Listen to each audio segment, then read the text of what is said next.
یستعین وہو المولا ونعم المعین۔ حضرات گرامی، مسلمانوں کی آپس میں اخوت، مودت، محبت، بھائی چارے کی بات ہو رہی ہے۔ نبی کریم صلی اللہ تعالیٰ علیہ وسلم نے فرمایا المسلم اخو المسلم لا یظلمہ ولا یسلمہ ولا یحقرہ او کما قال، کہ مسلمان کا بھائی ہے، بذات خود بھی اس کے ساتھ زیادتی نہیں کرتا، اس پر ظلم نہیں کرتا، اور نہ ہی کسی ظالم کے حوالے کرتا ہے مسلمان کو، اور ساتھ میں یہ بھی فرمایا کہ مسلمان کی تحقیر نہیں کرتا، مسلمان کی آبرو ریزی نہیں کرتا، مسلمان کو عزت دیتا ہے، وقار دیتا ہے، محبت دیتا ہے، الفت دیتا ہے، پیار دیتا ہے۔ یہ ہمارے ایمان کا، ہمارے اسلام کا تقاضا ہے۔ نبی کریم صلی اللہ تعالیٰ علیہ وسلم نے فرمایا المومن للمومن کالبنیان یشد بعضہ بعضا، مومن تو مومن کے لیے اس دیوار کی مانند ہے کہ جو دیوار کی اینٹیں ایک دوسرے کو مضبوط کرتی ہیں۔ ایک دیوار کے اندر بے شمار اینٹیں ہوتی ہیں،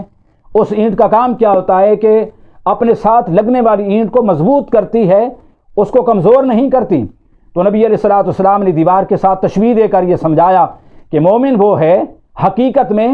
کہ جو دوسرے مسلمان کو مضبوط کرے، مستحکم کرے۔ جیسے مہاجرین کو انصار نے مدینے کے اندر جب وہ ہجرت کر کے آئے تو ان کو مستحکم کیا، مضبوط کیا، یہاں تک کہ اپنی جائیداد بانٹ کر ان کو دے دی، اپنے مکان اور اپنی دکانوں کے حصے کر کے ان کو دے دیے، جبکہ ان کے ساتھ خون کا رشتہ نہیں تھا، محض ایمان اور اسلام کا رشتہ تھا۔ اخوت اسلامی کی بنیاد پر انہوں نے ان کو بسایا بھی اپنے شہر کے اندر، اور بے سر و سامانی کے اندر ہجرت کر کے آنے والوں کے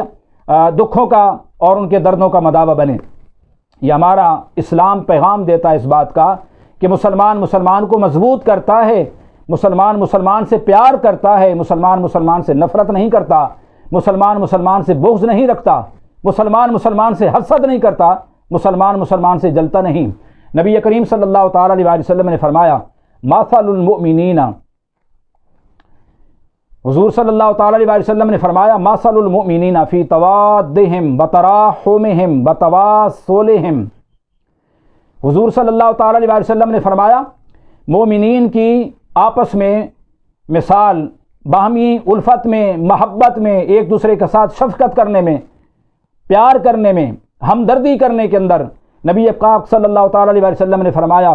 کمثل الجسد الواحد اذا اشتکا منہ عضو تداعی لہ سائر الجسد بالحمى والسہر۔ نبی پاک صلی اللہ تعالیٰ علیہ وسلم نے فرمایا مومن تو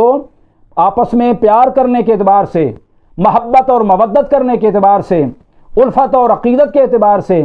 آپس میں شفقت اور رحم کے اعتبار سے اس طرح ہے جس طرح کہ ایک جسم ہوتا ہے، اور ایک جسم کا کوئی بھی عضو جب کسی تکلیف کے اندر ہو تو نبی علیہ السلام نے فرمایا تکلیف تو ایک جسم کے ایک عضو کو ہوتی ہے، لیکن ساری رات پورا جسم بے چین بھی رہتا ہے، بے قرار بھی رہتا ہے، اور اسے بخار بھی چڑھ جاتا ہے۔ حالانکہ ایک آنکھ کو درد ہوتا ہے سارا جسم بے چین ہو جاتا ہے، ایک انگلی کو درد ہوتا ہے اور سارا جسم بے قرار ہو جاتا ہے، کان میں درد ہوتا ہے ساری رات بندہ نہیں سوتا اور اس کا سارا جسم نہیں سوتا، بے چین و بے قرار ہوتا ہے۔ مقصد یہ ہے کہ ایک مومن دنیا اسلام کے اندر کہیں بھی تڑپے اور کہیں بھی اس کو کوئی دکھ ہو، تکلیف ہو اور کسی مصیبت کے اندر مبتلا ہو تو پورا عالم اسلام اس کے لیے بے چین اور بے قرار ہو جاتا ہے۔ لیکن ہم ان جذبات سے عاری ہیں اور ہمارے سینے ان جذبات سے خالی ہیں۔ ہمیں ضرورت ہے اس بات کی کہ مسلمان بھائی چاہے کشمیر کے اندر کٹ رہا ہو یا پھر برما کے اندر پھٹ رہا ہو، ہماری مسلمان بہنوں کی عزتیں تار تار کشمیر کی سرزمین پر ہو رہی ہوں یا پھر برما کی سرزمین پر، ہمیں ان کی ردائے حیا کا تحفظ کرنا ہوگا، اور ان کی شرم و حیا، ان کی عزتوں اور ان کی آبروؤں پر ہونے والے حملوں کے لیے ڈھال بن کر اپنے آپ کو پیش کرنا ہوگا۔ تب تک بندہ مومن نہیں ہو سکتا جب تک کہ یہ جذبہ پیدا نہ ہو جائے خنجر چلے کسی پر تو تڑپتے ہیں ہم امیر، سارے جہاں کا درد ہمارے جگر میں ہے۔ وآخر دعوانا الحمدللہ رب العالمین۔